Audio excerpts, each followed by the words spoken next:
दोस्तों क्या है ये प्रोग्राम्ड एंड अनप्रोग्राम्ड स्टेम सेल। जी हाँ गाइस, आप में से बहुत सारे लोग इस तरह की क्वेरी मेरे पास करते रहते हैं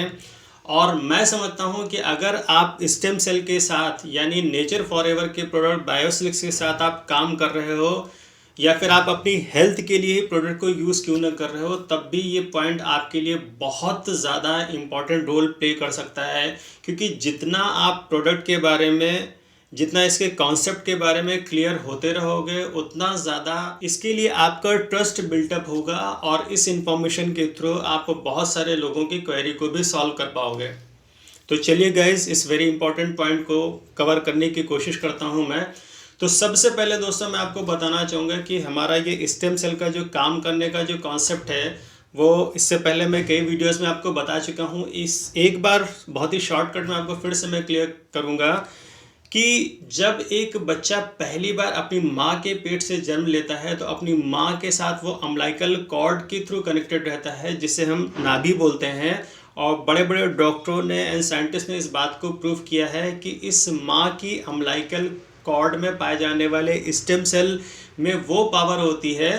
कि वो एक छोटे से ब्लड के थक्के से बच्चे की जर्नी शुरू होती है। धीरे धीरे उसी के जरिए उसके ऑर्गन्स बनते हैं और धीरे धीरे बनते बनते पूरा बच्चा बन के तैयार हो जाता है और 9 महीने के बाद बच्चा पूरी तरह से डिलीवर हो जाता है। और इस सारे प्रोसेस में इस अम्बिलिकल कॉर्ड में जो स्टेम सेल पाए जाते हैं वो बहुत ही ज़्यादा पावरफुल रोल प्ले करते हैं उस बच्चे को बनाने से लेकर के सक्सेसफुली डिलीवर होने तक की। डॉक्टरों ने इस बात को भी प्रूफ किया कि अगर इस अम्बिलिकल कॉर्ड को हम प्रिजर्व करा के रखते हैं तो आने वाले 20, 25, 30 सालों में बच्चे को अगर किसी तरह की कोई लाइलाज बीमारी हो रही है तो इस अम्बिलिकल कॉर्ड के थ्रू, इसमें पाए जाने वाले स्टेम सेल के थ्रू उस बच्चे का इलाज पूर्णतया संभव है।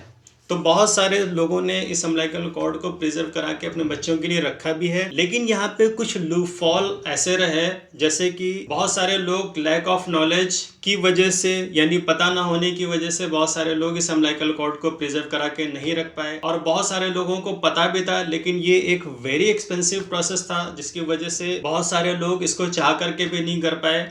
और सबसे बड़ी बात ये कि जिन लोगों को पता भी था और जो लोग अफोर्ड भी कर सकते थे, उन लोगों ने अगर इसको प्रिजर्व करा के रख भी लिया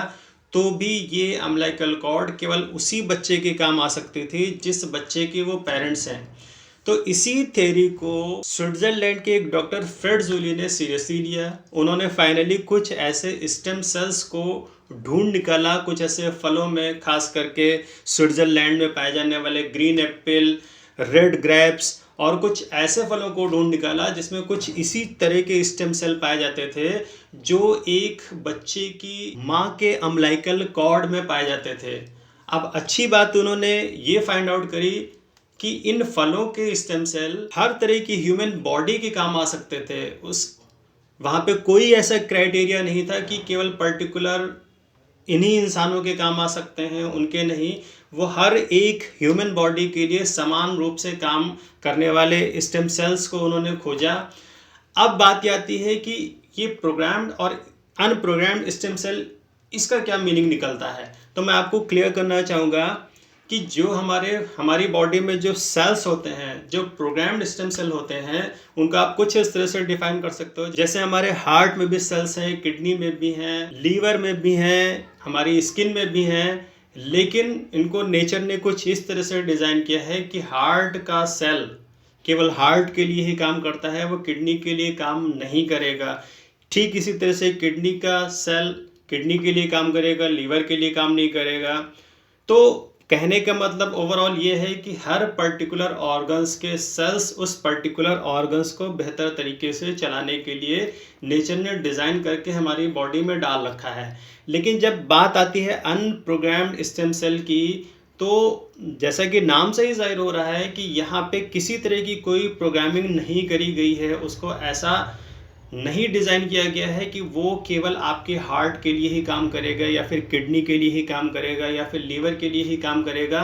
ये स्टेम सेल आपकी बॉडी में जाने के बाद जैसे ही आपके ब्रेन से मिलते हैं तो ब्रेन को जितनी इनकी ज़रूरत होती है उतना वो पार्ट लेने के बाद ब्रेन ये डिसाइड करता है कि हमारी बॉडी के किस पर्टिकुलर ऑर्गन को इसकी सबसे ज़्यादा ज़रूरत है। फॉर एग्जाम्पल, अगर हमने स्टेम सेल को लिया, हमारा ब्रेन में जाने के बाद, हमारे ब्रेन से मिलने के बाद ब्रेन ने ये देखा कि हमारे हार्ट को इन स्टेम सेल्स की ज़रूरत है, तो वो तुरंत हार्ट तक की स्टेम सेल्स को पहुंचाएगा और वो हार्ट के साथ मिल करके हमारे हार्ट को बेहतर करने में अपना योगदान देने लगेगा। अगर वो देखेगा हमारी किडनी को इनकी ज़रूरत है तो किडनी को वो स्टेम सेल भेज देगा। हमारी किडनी फिर उस स्टेम सेल के साथ मिल करके किडनी बढ़िया से परफॉर्म करने लगेगी। यानी अनप्रोग्राम्ड स्टेम सेल आपकी बॉडी में जाने के बाद किसी भी ऑर्गन्स को चलाने के लिए इनको पहले से प्रोग्राम करके नहीं रखा गया है, बल्कि ये हर तरह के ऑर्गन्स को बेहतर तरीके से चलाने के लिए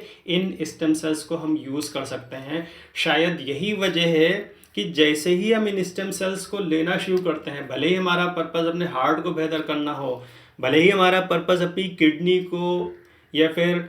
स्किन को या फिर किसी और टारगेट के साथ में हमने इसे लेना शुरू किया है, लेकिन जैसे ही आप इन अनप्रोग्राम्ड स्टेम सेल को लेना शुरू करते हो, आपकी पूरी होल बॉडी, सर के बालों से लेकर के पैर के नेल्स तक की पूरी बॉडी पे इसका इफेक्ट होने लगता है। मैंने ऐसे बहुत सारे लोगों का फीडबैक सुना है, देखा है। मेरे साथ अक्सर ये होता रहता है कि ले तो गए थे किसी दूसरे पर्पस के लिए, लेकिन ठीक उनकी दूसरी चीज़ें होने लगीं, रिजल्ट उनको कुछ और मिलने लगा। हालांकि ये फिर से एक डिस्क्लेमर है कि हम लोग यहाँ पे किसी भी बीमारी को, परेशानी को ठीक होने की बात बोल करके नहीं देते हैं, लेकिन फिर भी ज़्यादातर लेने वालों का फीडबैक यही है कि जैसे ही उन्होंने इन स्टेम सेल्स को या फिर बायोसिलिस के प्रोडक्ट को लेना शुरू किया, पहले के कंपेयर में वो बहुत ज़्यादा अच्छे होते चले गई। कई केसेस में तो इतना ज़बरदस्त रिजल्ट है लोगों का कि उनके डॉक्टर तक की हैरत में पड़े हुए हैं कि इतना मिरेकल चेंजेस आपके अंदर इतनी जल्दी कैसे आ सकता है। तो मैं समझता हूँ फ्रेंड्स कि इस वीडियो को देखने के बाद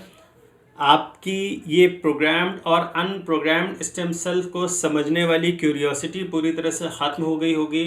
अगर इसके बाद भी आपके मन में कोई डाउट है, कोई क्वेरी है, और अगर अभी तक आपने इसको यूज़ करना शुरू नहीं किया है, आपकी कोई आईडी क्रिएट नहीं हुई है, आप फ्रेशर हो, तब फिर आप स्क्रीन पर दिए हुए हमारे कॉन्टैक्ट नंबरों को कॉल करके या फिर व्हाट्सएप कर सकते हो। हाँ, अगर आपकी पहले से आईडी जनरेट हो चुकी है तो केवल आपको अपने अपलाइन से बात करनी है या फिर हमारे जूम सेशन में आपको आना है। तो आज की वीडियो में बस इतना ही। अगर ये वीडियो आपको पसंद आया हो तो इसे लाइक शेयर करना ना भूलें। चैनल में नए हैं तो सब्सक्राइब जरूर कर लें। मैं आपसे मिलूंगा अपने नेक्स्ट वीडियो में। तब तक के लिए मैं फाइनली आपको यही एडवाइस देना चाहूँगा कि यूज़ बायोसिलिस एंड मेक वाओ रिजल्ट।